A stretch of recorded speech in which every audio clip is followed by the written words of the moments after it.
今回見ていただいた動画は戦艦長門の最後の姿をバーチャル上で復元したものになります。長門はなぜこのような姿になってしまったのでしょうか。今回は戦艦長門の謎に包まれた最後の姿を考証してまいります。1944年10月に行われた秘湯沖海戦。レーテ沖海戦で連合艦隊は壊滅的な打撃を受けてしまいますが、機動部隊の再建は諦められておらず、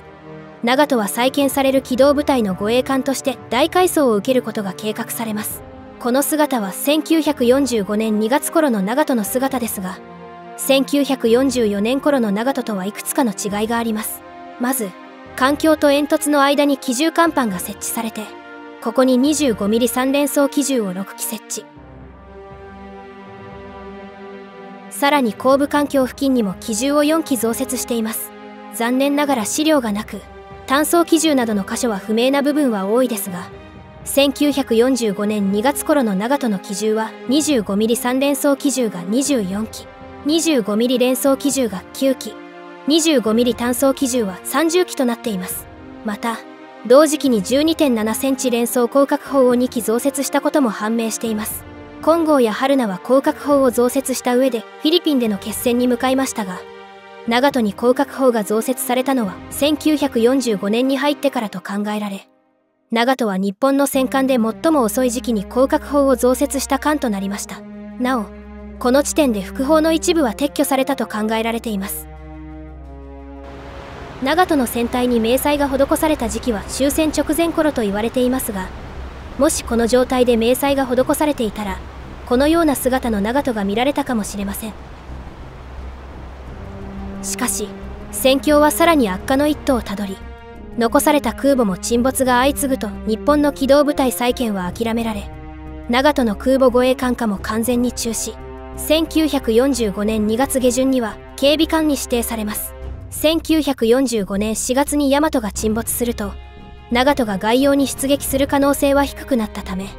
徐々に艦から武装が撤去されていきます。1945年6月には長門は特殊警備艦に類別されると戦艦としての運用も諦められ、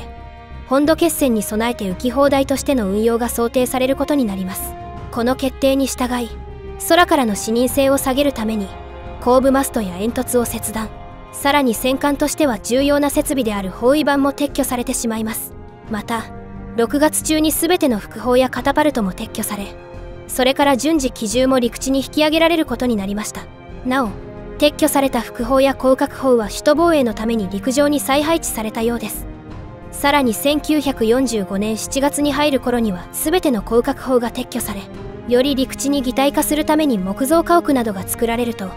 岸壁の一部のような様相となりました。7月18日には3発の爆弾を受けると、1発は艦橋付近に命中、艦橋要員35名の戦死者を出してしまいます。その後、残されたわずかな機銃も全て撤去されると、長門は中波判定を受けた非常に痛々しい姿で終戦を迎えることになったのです。しかし、長門は日本の戦艦で唯一稼働可能で、その威容を最後まで残しました。その後、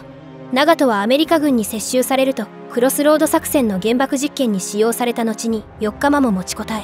1946年7月29日に海中に没したのです。